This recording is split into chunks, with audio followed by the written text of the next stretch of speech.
so happy to be here today with Roy, and we're going to dive into some of the legal aspects of buying and selling in Ontario, especially when it comes to pre-construction. Thanks so much for having me and for giving me this opportunity to chat with you about it. Happy to talk. So on pre-construction, what I've been seeing quite a lot of is with the huge fluctuations in the market. We have a lot of clients coming in that previously may not quite have understood what they were getting into in a pre-con deal, because they're quite different from resale, and freehold deals. On a resale deal, the sticker price is the sticker price. On a pre-con, the sticker price has a lot of, extras. No kidding. That's when you want to read the fine print, right?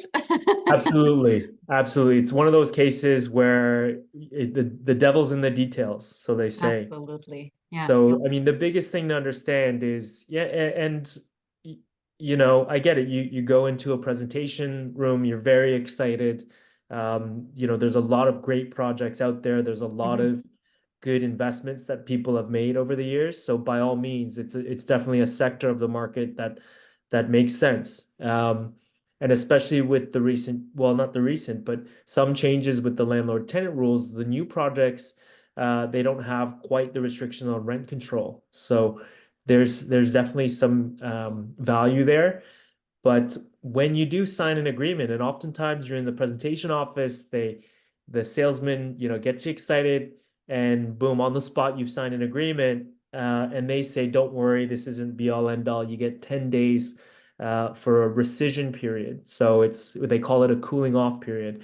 So as I'm sure you've dealt with that, and it's quite important. Absolutely. Where, yeah, as a buyer, don't wait till day 5 or day 6. That same day, you should be, contacting a lawyer. Yeah, we usually ask them to, or we take that into our own hands to send everything over pretty much the same day to the lawyers, because you guys are busy too. You might not have time right that day, right? So those kind of things, especially because this is a big purchase that a lot of people are doing, right? It's not like buying apples and oranges in the store. There's a lot more to it. Absolutely. And, lawyers, sometimes we're busy. Oftentimes we're busy and not, of course we're available, but too often I get an email or a call like 2 days before the rescission period is up. And, in certain cases, yes, I'm able to make the time, but, oftentimes if you have a lawyer lined up, they may not. And Yeah. 10 days includes weekends. It's not 10 business days, it's 10 calendar days. So, Exactly. really it's closer, 6 or 7 if you count the weekends, and lazy lawyers like me that will go out and golf on the weekend and not review these agreements. What are typically things that you specifically think are maybe often overlooked, or what people should look into? Because there are some things that we realtors, we always try to negotiate already in the get-go, so that you don't have to come back with those things like capping the levies and negotiating some more favorable terms for the client. But sometimes there are some things that you, the lawyers, would negotiate directly with the other developer, right? You hit the nail on the head. In doing as much as you can upfront on the contract, and being plugged in with a professional like that's in the know like yourself, that understands, hey, getting as much as you can upfront really helps the process. When you say caps, what that means is like a maximum cap on development levies, other levies that the builder can tack on top of the sticker price. And the contracts really just say, hey, whatever extra levies that the developer has to pay in the course of a 5-year project, they get to pass that on to you. And as a consumer, that can be scary because there's no cost certainty. It could be 5 grand, it could be 10 grand. In certain projects, a high value project in a, population dense area, it could be 15, right? It's all proportional.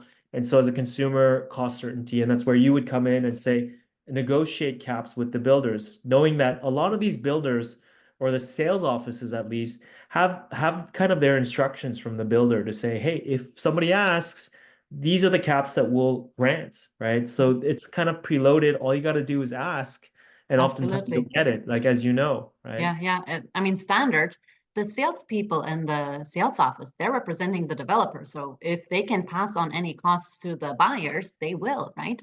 Because they're representing the best interest of that developer, not of the purchaser. So that's why it's always so important to go in with a realtor and then have a really good lawyer such as yourself review the whole agreement, right? And check for, little hooks and back entries there. Absolutely. But I think having a great realtor up front does so much for you because informing you first, negotiating those caps, what they can, and then the lawyer comes in because if those aren't there, the lawyer has to then negotiate with the other lawyer. So now you have two lawyers and not the direct people negotiating. And you always know when lawyers get involved, things get, things take more time and they're harder to get sometimes. Mhm. Now, of course, we do that, and our job, I see my job as one, making sure the client understands what they're buying, and then number two, where they're on caps, taking that opportunity to requisition them from the seller's lawyer, and oftentimes, yeah, we'll send a standard set of requests, and we'll get a letter back to say, yes, we agree, we don't agree, we Mhm. cap it, and there you go. So Mhm. it's quite important both to have a good agent and then to have a lawyer. Like you said, if your lawyer's lined up, like if you've already prepped your lawyer and said, hey, you've already done your due diligence and chosen a lawyer and say, this is when I expect to go to the sales office and sign, that's, you're preparing yourself properly. Yeah. Yeah, it's worth gold in my opinion. Like we've seen it over and over if people still have to make the decision or decide to go with a lawyer that is their family lawyer and not really, a real estate lawyer or doesn't focus on those kind of issues because we've seen really negotiations go awry because pre-construction contracts are very different from regular, I guess, or family law or criminal law or anything like that, right? But sometimes people just feel more comfortable with the person that they know. But I guess what are your 2 cents in regard to that? Absolutely. I think number one, real estate for lawyers, our liability insurance is the most for real estate practitioners. Why? Because fraud, mistakes happen most in real estate.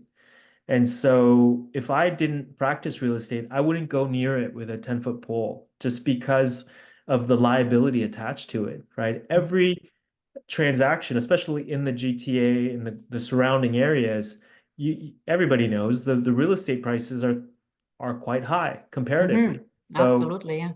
every transaction, hundreds of thousands of dollars when you're talking pre-con homes, million plus. And so it's not something lawyers should dabble in.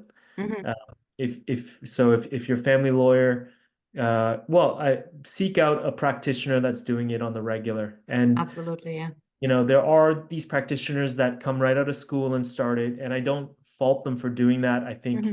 they're out there hustling and being entrepreneurs and building their practice, but some just don't have the experience to know what to look for. Hmm. And so I would always recommend going with someone that kind of has some specialization in it. Absolutely. Yeah, Yeah. it's the same like if you have a plumbing issue, you don't go to an electrician, right? You you take the plumber. Absolutely. I Yeah, mean, for the sure. legal field is so wide. There's so many different topics to look into. So you want to have somebody that specializes in it. Absolutely. Yeah. Yeah. And like knowledge is power, right? Hmm.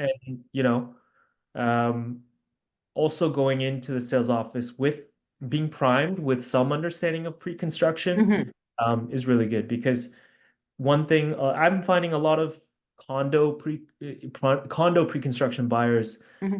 don't understand until much later in the process is Yeah. the whole notion of occupancy versus a final closing. Yeah, let's get into that. What's the big difference there?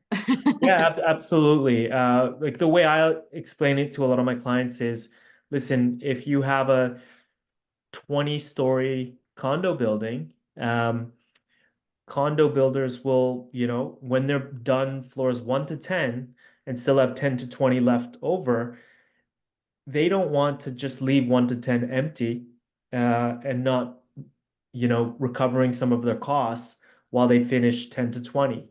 And so the Condominium Act and the, convention in the industry is such that a builder is allowed to put occupancy or to gain occupancy permits for those floors that are finished.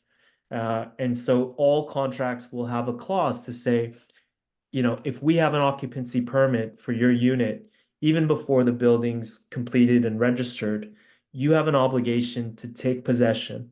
Mhm, And you don't have to live there. You can keep it empty, but by taking possession, meaning you have to pay occupancy fees.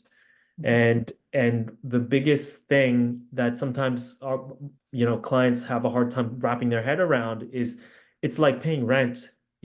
Money you pay to the builder during those months, they don't go down to you don't get credit for them against your purchase price. mhm, The occupancy fees are made up of three things, really. It's your proportional property taxes that you otherwise would have had to pay. mhm. Um, what common expenses or condo fees that you otherwise would have had to pay. But the third component is interest on the unpaid balance of the purchase price. And more recently, that's a high number because Yes. the interest rates as we all know, have gone, sky high. And the builders by statute are entitled to charge Bank of Canada conventional 1-year rates for banks, which right now is about 7.84%. Yeah. Um, so it can work out to a lot. And if you're not budgeting for that, um, you need to. So Mhm, you really do need to understand. And then also the understanding that there could be some uncertainty as to when you take occupancy, how many months you have to pay rent, yeah. It's not until the disclosed, building's right? finished. You don't know. Yeah. You don't know. You're absolutely right. I mean, you must see that quite often, right? Absolutely, yeah. I mean, there's a lot of questions around interim occupancy, right? It's not only, where does the money go and for how long, but also, are the amenities finished? Do I have, rights to them being finished and me using them and stuff like this? And the reality is no, that they might not be ready for, a whole time, right? Yeah. And then another issue, which I find has only in the recent years been part of the contracts is leasing during interim occupancy. Before that was never really a big issue, I find, but now a lot of builders are placing more restrictions into the contracts as well. And I guess you can shed some light on why that is. Why do they want to maybe restrict people from moving in during interim occupancy? Well, I guess I'll avoid that question right now and speak Yeah, to the larger question about another sure. thing um, on that semi-related topic of leasing during occupancy Mhm. as it is. And assignment sales is that people often buy with the intention of there was a period of time where a lot of people were buying these just to say, this project's not going to be finished in 5 years. I'm going to flip this contract, right? Mhm. They had no intention of buying the unit. It was buying the ability to flip the contract without ever having to get a mortgage. Buying the contract, knowing that it's not going to be finished in 5 years. And after year three, all that price appreciation in the Ontario market and the GTA market, they'd say, okay, now I just get to make a $200,000 profit for doing nothing, right? Mhm. So number one, you must see this a lot, is pre-negotiating the right to assign your deal, um, Super important. to sell your contract. And even if you don't intend to sign it, you never know what's going to change, if life circumstances are going to change. And so pre-negotiating that right, as you know, is really valuable. The other thing to understand is if you do intend to sell on assignment, from what I see most, I'm curious to see what you see. 9 times out of 10, there's a restriction to say you can't list your unit for sale on assignment on a public listing service like MLS, where everybody goes to Correct. normally look. And I Yes, think the reason for that is the builders don't want their unsold units competing with people that have already sold, right? It hurts absolutely. kind of so you I mean for you, is it universal? It's every It's pretty much everyone is putting that into their contracts that we're seeing, at least, and the developers that we've been working with as well. Because it's true, they really don't want to have the competition.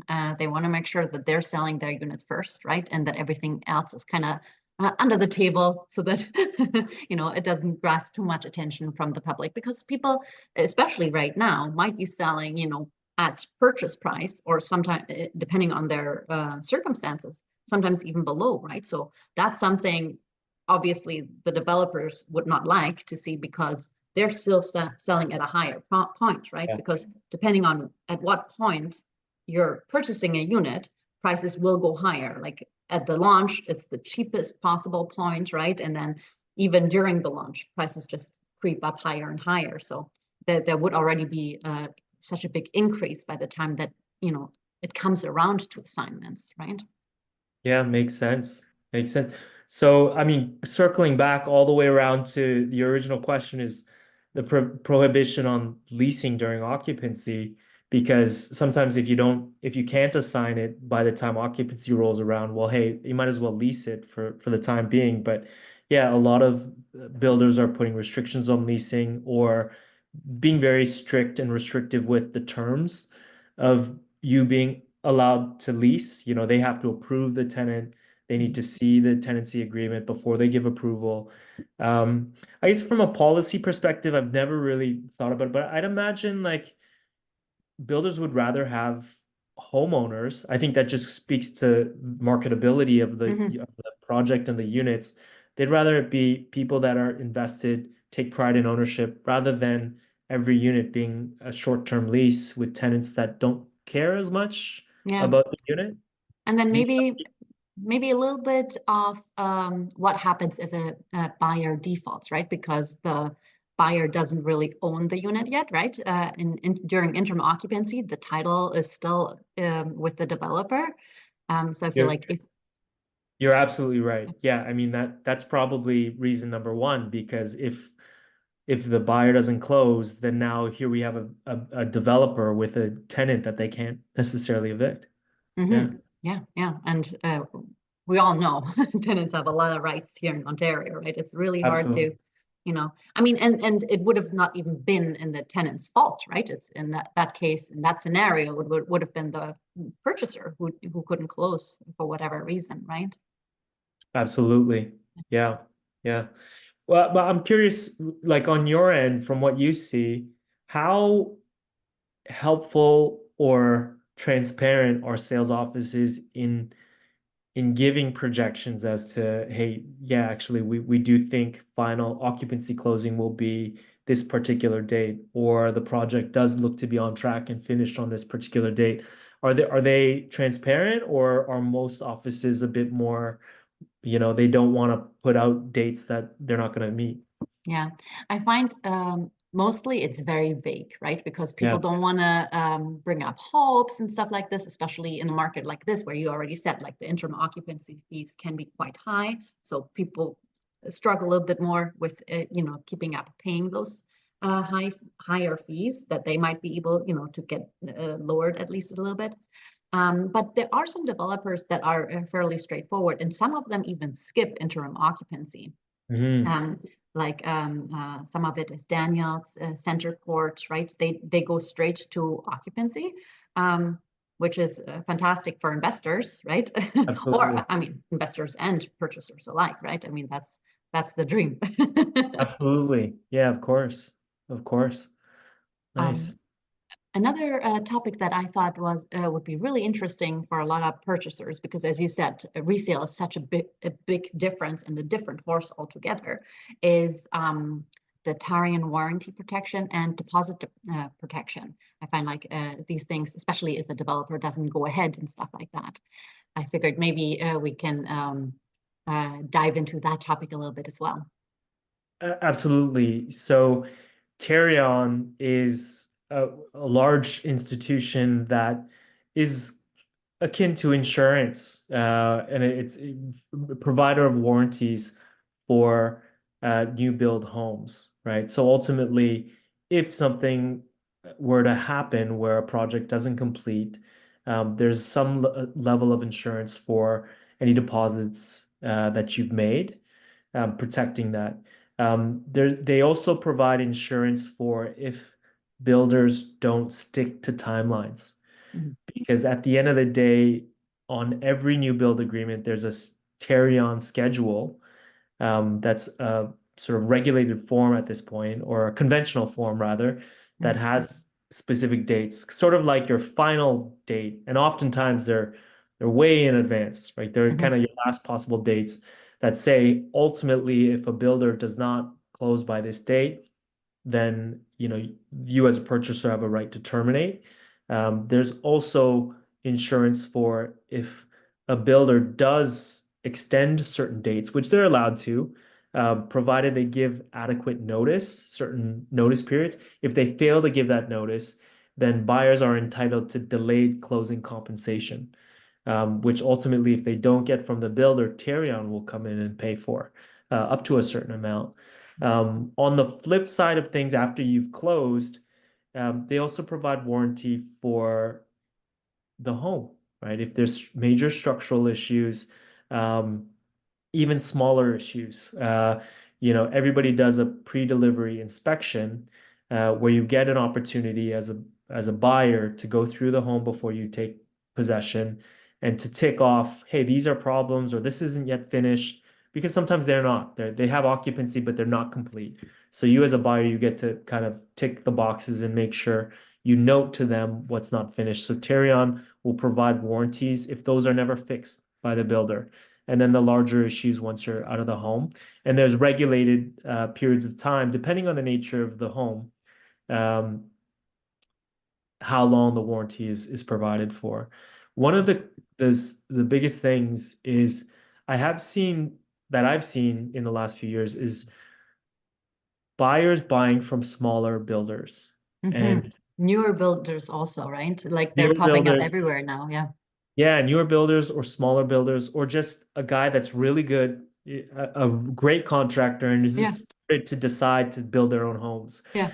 I've actually seen buyers buy from sellers that weren't registered with Tarion, Yeah. and that's not legal. You have to Yeah. register with Tarion. Yes. And one of the biggest things you can do as a buyer, buying from a small developer or someone that's new on the block, is look them up at Tarion, on Tarion, because Tarion's a free database, it's public. You can look them up, you can look at their registration history, and can look at their claims history.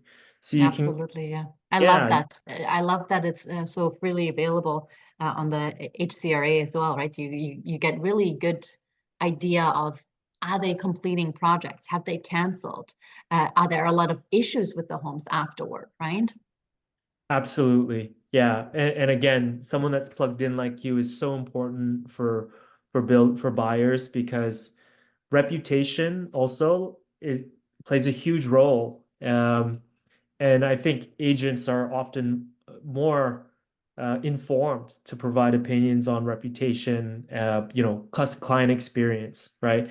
It's word of mouth, right? I mean, it's funny because there's so many realtors in Ontario, right? Yeah. But realistically, it's such a small circle of realtors that do all the business, right? So Yeah. if and we all talk. So, Absolutely. when you have Yeah. bad experiences with, builders not closing, or giving, purchasers headaches or asking for more things after, the contract has been set in place, or things, just being a little bit wobbly, not really working out. That's when you're connected in the industry, you hear all of this, right? So it's a really great place to get a little bit more input. But what do you see, like, or what are things that you think purchasers can look into, and what are kind of red flags for developers when you maybe look without a realtor even? It's a great question. Hard to answer, right? Other than HCRA, which is publicly available, right? Yeah. And then Yes. looking into reputation, like I'm a person, I love researching stuff. So I Absolutely. go onto the HCRA, I look up Tarion, I look up reviews about that developer online. And then if I find out on HCRA who the owner of the development is, or the umbrella company, I research them too. Like, did they have any issues, financially, or are there any other topics that pop up when I just research their names, right? Absolutely. Like I know there are particular websites that compile and are platforms for reviews on developer experience. So definitely, like you said, not like we said before, information is power. So doing as much of that information research as you can, seeking out people in the know, right? Asking, any realtor, hey, if you don't do this, do you have a mentor or someone at your brokerage that knows this? And like all professionals, I'm happy to talk to people without any commitment, right? That's Mhm. that's one way we network is we meet people, we show that You get a feeling for them, right? You need to, yeah. like, what we always tell people is like, here are our lawyers that we love working with, and check them out. Call them up, see if you get a good connection. And sometimes, yes, maybe one lawyer might be a little bit more expensive, but then you have that really good connection and they get back to you ASAP. They treat you with the white gloves, and really make sure that you're set up properly and actually know what they're talking about when it comes to, whatever contract you're buying. But in this case, a pre-construction, right? There's so many things to consider. I mean, closing costs are so different in resale versus a pre-construction. I mean, we touched base on that a little bit with the levies and stuff like that. But before we started recording, we were talking about the HST implications too, right? Yeah.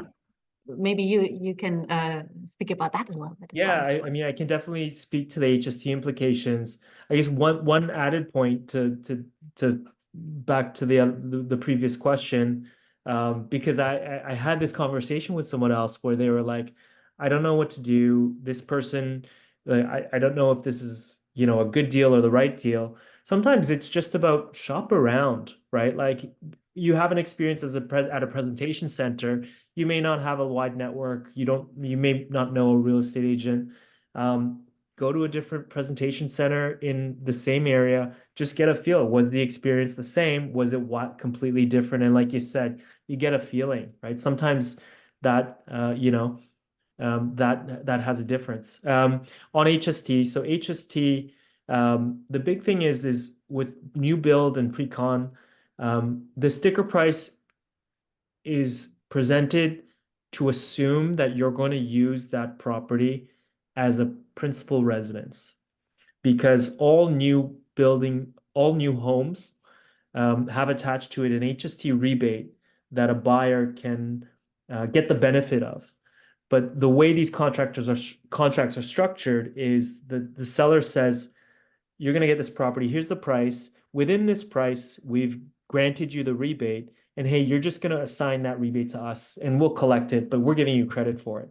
Mhm. Now, what's buried on the fine print is if you don't qualify for that rebate, meaning that particular rebate, if you are going to buy this as an investment property, you don't get credit for that rebate on closing.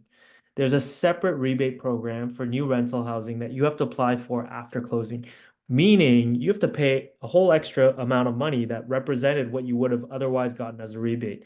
Now, most housing prices are such that the rebates are maxed out at 24,000. So if this is going to be bought as an investment property, you got to budget for another 24,000 on top of the sticker price and then hope to collect some of that back on a post-closing rebate application under a different program. And for if you're buying it as a primary residence, it's, you know, after a certain amount, typically it's 24,000. Mhm. If you're buying it as a rental, the rebate can be different. It can be less depending on market rates, what you bought it for.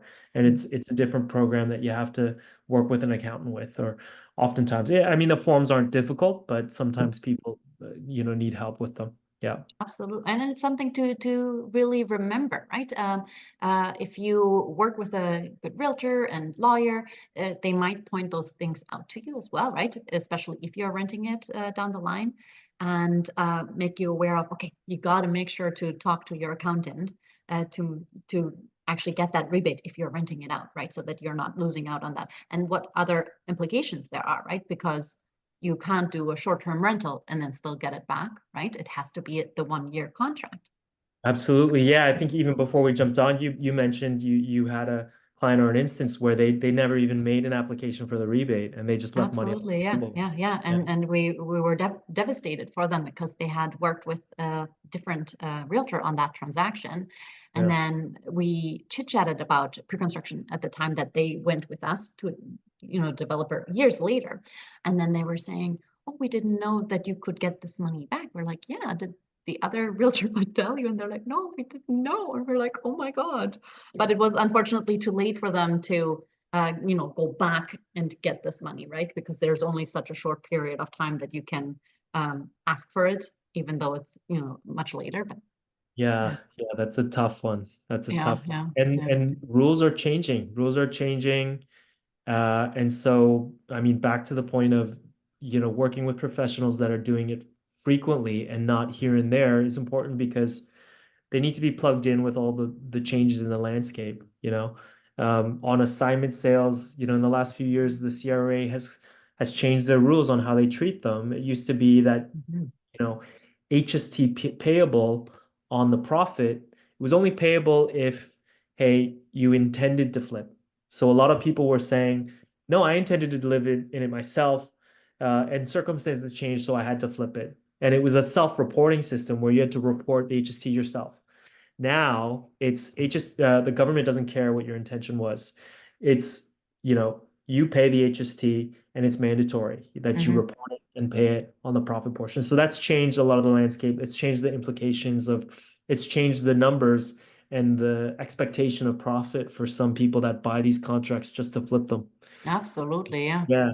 Yeah. There's also an anti-flipping rule that the government instituted in the last few years, meaning if you buy and sell within a year, it's very likely they'll treat it as business income. So it's Mhm. not just capital gains tax you're paying, it's tax at a higher rate. They're treating it like income, which is huge. It changes your profit outlook Yeah, quite it changes significantly. the whole trajectory, right? I mean, I mean, especially if you're a numbers person and you're calculating, you know, purchase price and, you know, the time difference and how much money you're making, that can, you know, take a piece of the cake away from it.